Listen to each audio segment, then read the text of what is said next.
Son las 6 de la mañana con 30 minutos, esto es Imagen Empresarial y estoy muy contento porque esta mañana Harald Gottsche, el CEO y presidente de BMW en la planta de San Luis Potosí, está con nosotros. Harald, thank you very much for taking this call. Thanks. Good morning, Rodrigo. It's a pleasure. It's great to have you here. And today you're going to make an announcement in terms of investment. President Andrés Manuel López Obrador already talked about it a little bit, but please tell us what is the announcement and what is the number? Yes. So first, we are very excited that President Andrés Manuel López Obrador will join us today. And we will announce that we will invest 800 million euros into our San Luis Potosí plant. And this is to make the plant ready to produce electric vehicles in the future. And out of this 800 million, 500 million we will construct a battery facility so we can build the high voltage batteries in our plant here in San Luis Potosí. Le pregunto a Harald que el presidente, bueno, le digo que ya había hecho alguna suerte de adelanto del anuncio. Me dice que están muy contentos. Es una inversión de 800 millones de euros para fabricar autos eléctricos en el futuro y también baterías, y esto es para reconfigurar la planta. What is the challenge in terms of going from the engine or gasoline, exactly, yeah, to the electric? What is that challenge in terms of the manufacturing process? Yeah, so we benefit that our 2019 established plant has been designed to be flexible. So we'll be able to integrate the new car architecture into our processes, but we will, for example, extend our body shop because the substructure of the car is, of course, completely different, where the battery will be mounted. In the assembly, we will also integrate a new facility to add the battery or to join the battery with the car. And then, of course, the big thing is the battery pack.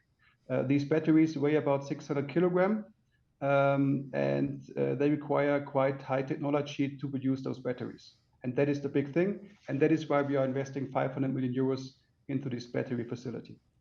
Le pregunto que, bueno, ¿cuál es el reto en cambiar de vehículos de combustión interna a vehículos eléctricos? Y me dice que, como lo plantearon en su plan 2019, hay que tener flexibilidad y sobre todo adaptarse a la arquitectura, a la nueva arquitectura en términos de los vehículos eléctricos. Por supuesto, la parte del cuerpo del vehículo, el ensamble, en donde se pone la batería junto con el resto del vehículo y, por supuesto, las baterías en sí mismas, que eso es fundamental, y de ahí que hay esta inversión de 500 millones de euros en términos justamente del ensamble de baterías. And in terms of people, is there a total new training? I mean, the expertise in the manufacturing in the actual plant with the engineers that you have working over there, is it going to change everything, or how is it going, the adaptation from the people point of view? Yeah. So we are benefiting that already today we produce hybrid cars. So our team has expertise in electrified vehicles. That, of course, helps.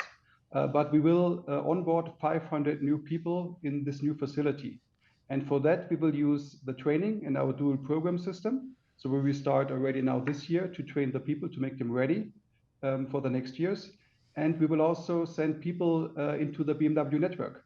So the first cars of this new architecture will hit production in 2025 in Europe, and we will send people to Europe so they can be trained also there in the network. Le pregunto qué hay de la parte de las personas, si implica una transformación total, aprender todo, y me dice que pues ya tiene una buena experiencia en la fabricación de vehículos híbridos, es decir, de gasolina y eléctricos, y que no obstante ello van a traer a 500 nuevas personas con nuevos programas, las van a mandar a la red de BMW, algunos de ellos a Europa, hacia el año 2025, y bueno, desde ya más bien, pero se tiene el 2025 como un hito y en ese contexto pues va avanzando. So far, how has been the experience in manufacturing from Mexico in terms of the BMW network? What would you say, Harold, about the Mexican experience so far? Yes. So frankly, we started the plan in 2019. And we all know that the last years were very volatile. Yeah, there was the pandemic, there was the semiconductor shortage. But the good thing is that the Mexican team did super well. And we are producing great cars of great quality. We had the launch of the 2 Series Coupe that is only being produced here. So the launch was done here. Last year we added the M2.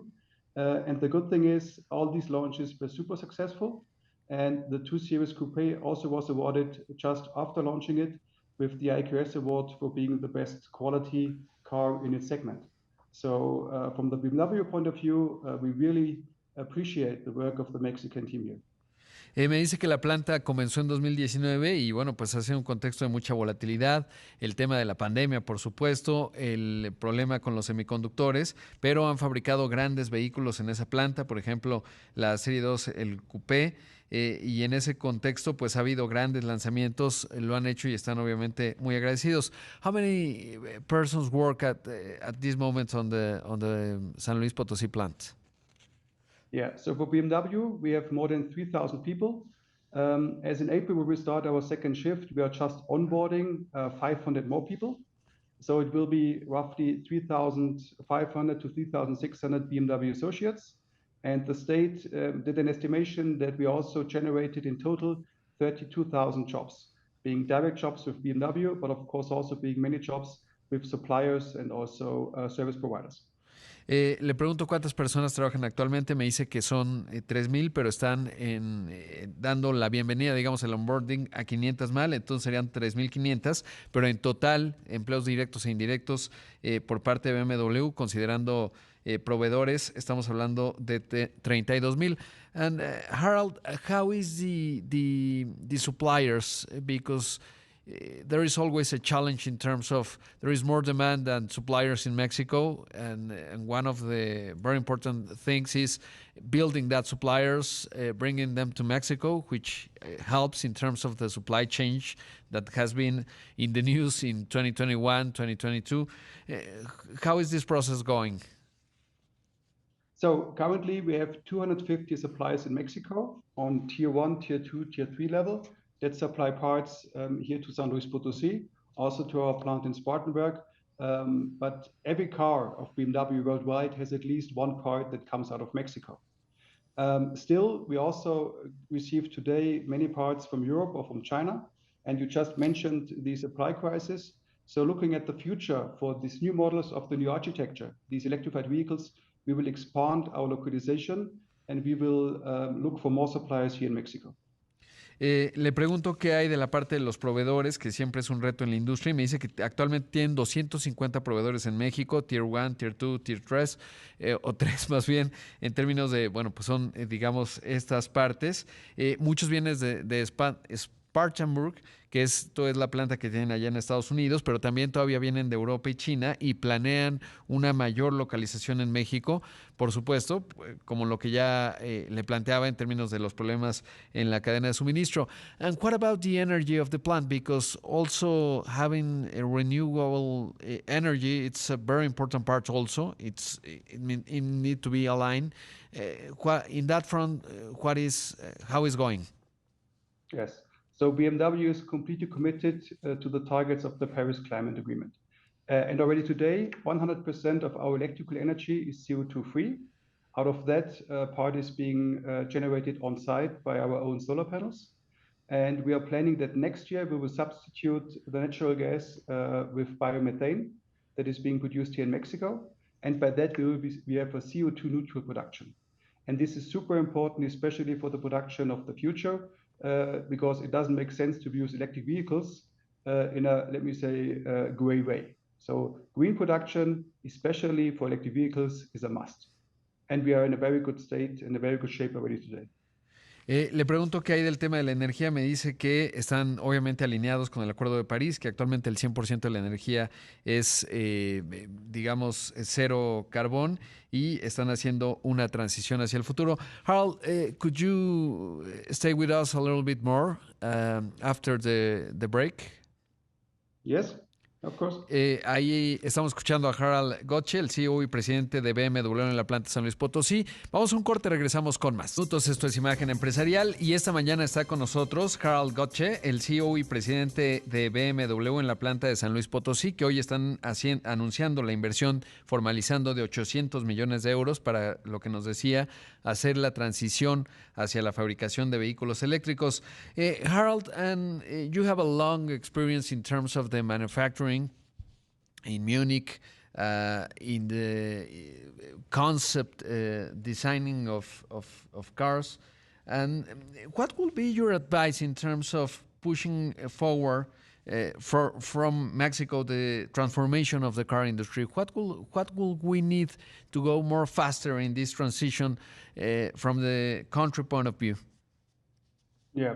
So looking at manufacturing, we talked about renewable energy, and that is a must. Yeah. So Mexico has great potential for renewable energies. So we really have to extend the offer for renewable energy. Second thing is training of the people. We find highly motivated people, but we have to train more. And we have very good experience with our own dual program. And the third thing is we have seen that in all markets worldwide, electromobility has to be started by the government. It doesn't start by itself. So we need a federal program to really push forward for e-mobility, that the electric cars are also used by customers here in Mexico. Le pregunto que con la experiencia que tiene a Harald, ¿cuál sería su consejo desde el punto de vista del país para que avancemos más rápido en esta transición y transformación de la industria eléctrica? Y me dice obviamente que México tiene un gran potencial, pero se necesita pues más en la oferta de energías renovables. Dice que desde el punto de vista de las personas estamos muy motivados, pero hace falta todavía más entrenamiento. Y por otro lado, y como tercer punto, la electromovilidad, que no surge por generación espontánea, se requiere que haya programas del gobierno que apoyen este aspecto. And from the training point of view, what would you say is the needs that the industry have in terms of this training of the engineers, of the people on the floor? What will be the abilities and skills that this new transformation of the car industry needs? Yes. So we need basically much more engineers. Yeah. B, we need more technicians, and we have very good experience, as I just said, with the technical training, with the dual programs that have a long history in Germany. So to train those technicians, that is also job of the companies. And then thirdly, we also have a high demand in the new sciences of Industry 4.0. So that is data specialists, data scientists, IT specialists. So the need for these specialized jobs is growing and growing. Le pregunto qué se requiere en términos de entrenamiento, habilidades, y me dice que se requieren más ingenieros, más técnicos. Habla de algo bien importante que son los programas duales, que a mí la oportunidad que he tenido de verlos son muy importantes. Eso no lo dice él, pero es también relevante. Y además, bueno, pues más dominio en la industria 4.0, por ejemplo, científicos de datos, gente en áreas de tecnología. Y bueno, pues eso es lo que se va requiriendo. Y me parece fundamental lo que nos dice Harald en términos de la experiencia que tiene y sobre todo pues de la gran oportunidad que tiene México. Harald, thank you very much for the interview. Good luck, and we as Mexicans are very happy of having this strong investment of BMW, a very emblematic company around the world. So thank you and good luck today. Thanks a lot. We also enjoy to produce here in Mexico, and we also enjoy to work with the Mexican people. Ahí escuchamos a Harald Gottsche, CEO y presidente de BMW en la planta San Luis Potosí. Me dice que están muy contentos de estar en nuestro país porque le digo, pues hoy es este anuncio de la inversión de 800 millones de euros.